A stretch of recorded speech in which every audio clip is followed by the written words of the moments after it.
the main questions I get asked all the time is how bad are the HOAs in Utah? After all, many people have heard horror stories when it comes to HOA communities. So let's talk about the positives, the negatives, and what's going on in Utah. Let's get after it right now.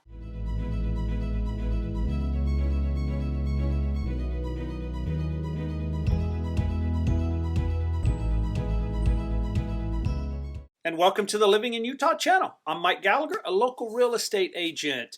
So on today's video, let's cover some positives and negatives when it comes to HOAs. So let's start at the top. What is an HOA? It stands for Homeowners Association. It's an association that's created to maintain certain rules and regulations of a specific neighborhood, and typically just that neighborhood. So HOAs can change. This HOA right here can be different from the HOA that is a mile down the road, and the people who run it can be very different. But in order to maintain the rules and to enforce the rules, they typically charge you a monthly fee. $50, $100, $300, $500. Sometimes it depends on what amenities that they provide.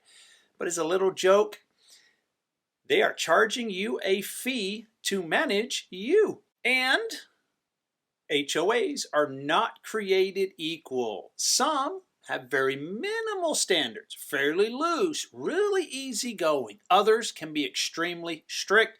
You feel like you just joined the military and you're at basic training.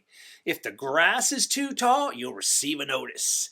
Literally, sometimes they'll go out with a ruler and start measuring. They'll measure the height of bushes to see if there's weeds in the cracks of the driveway. You may receive a notice. Some are very strict. So far, it sounds all negative, but there are positives. Let's talk about the positives. Start out on a good note. Some of these communities have very good amenities. You can get swimming pools, clubhouses, social events, maybe a Christmas party, a New Year's party, Halloween party. I've seen one community where they actually have a wood shop facility, and many people are in there doing arts and crafts. Great, great, great facility. Some of the HOAs maintain your landscaping. Mow the grass, trim the bushes, remove the snow during the winter months, spray for weeds. I once helped a retired gentleman, and he demanded to live in an HOA community, and he decided that he wanted a townhome. And some people might think, why would you want to live in an HOA? Well, for some people it works out perfect. He wanted somebody there that would remove the snow, police the neighborhood, mow the grass, because his time in Utah was very limited. Most of his family members lived out of state. He spent his time on the road, traveling for probably half of the year, visiting other family members. His kids all lived out of state. He did not have any time to maintain the property. He didn't want to come home to grass that was 6 to 8 inches tall, having a hard time getting through it, snow on the driveway, etc., etc. And in some HOAs, you'll find neighborhood security, sometimes a gated community with security guards that patrol the area, give you a level of security. HOAs typically have community standards. If there are junk cars or weeds, basically they'll have a list of things that you can do and can't do. And if somebody is not abiding by the rules, you have an organization that you can go to and file a complaint on your neighbor or the neighbor down the road, whatever that complaint would be. And it's their job to go out and knock on the door or send a notice telling them to clean up or remove whatever the infraction is. Also, when you go to sell your home, it can be a positive because you don't have to worry about the neighbor's home that hasn't been maintained for years and looking very undesirable on the street.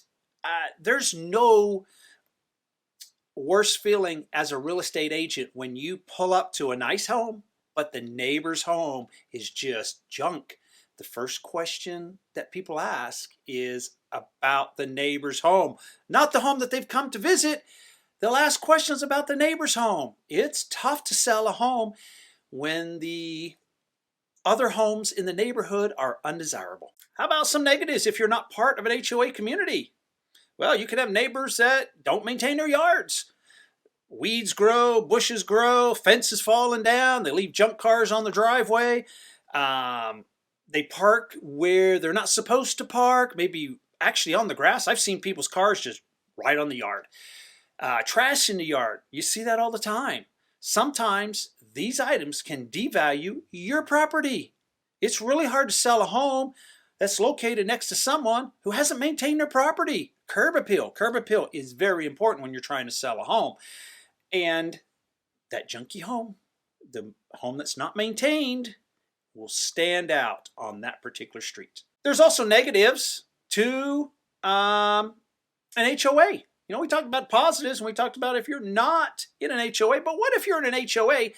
There's also some negatives. You can get that person, what I call the power trip person. They love to join the HOA communities, be right on the board, attend every single meeting. They spend their time walking around the neighborhood looking for infractions. They just cannot wait for you to create an infraction. I mean, it's a joke, but sometimes you see them out there with a yardstick measuring how tall your grass is, etc., etc. Their life evolves around being in charge on that HOA board. And in many HOA communities, it can be a slow approval process. Maybe you want to paint the exterior. You would like to add a pool. You'd like to add a deck. The city may allow you to do those items, but you will need the HOA approval. Say you want to paint your front door. You can't just run to Home Depot and buy the paint, paint the door. Sometimes you have to get approval. If that particular paint color is approved in the HOA laws that they have. And sometimes some modifications may need an actual board meeting. So it might take weeks or months to get that nice deck put on the back of your house. Let's also talk about landscaping. Maybe you'd like a certain bush or a certain tree in your yard. You like an apple tree or a lemon tree. Well, has to meet the HOA requirements. Has to be on their list of an approved tree or an approved bush.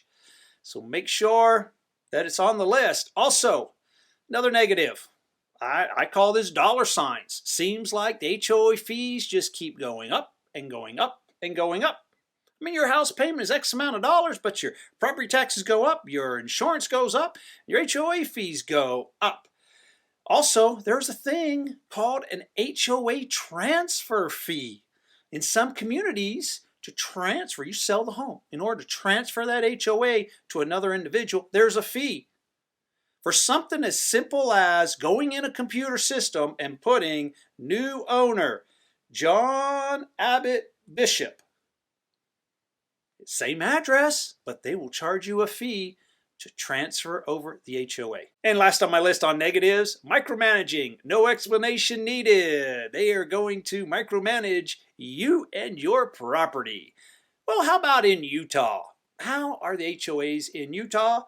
One good thing about the state of Utah is we probably have fewer HOA communities than other states, but it is slowly changing. Mostly you'll find HOA communities on new construction, new townhomes and new homes. Homes that were built 10, 20, 30 years ago are typically not in an HOA community. So if you're looking at avoiding HOA communities, gives you an idea what to look at. If you would like to be in an HOA community, look at some of the new home builds. Most of the new home builds have an HOA community. That's the video for this week. I'd love to know in the comments down below. HOAs, a good thing, a bad thing? Would you do an HOA? You're probably wondering, what do you do, Mike? Well, I do not live in an HOA community. I do not like HOA communities.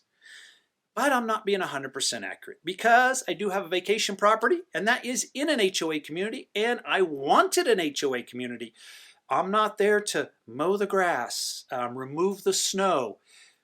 We like to go to that property for weekend recreation. So we are happy to pay our HOA dues. So I like it both ways.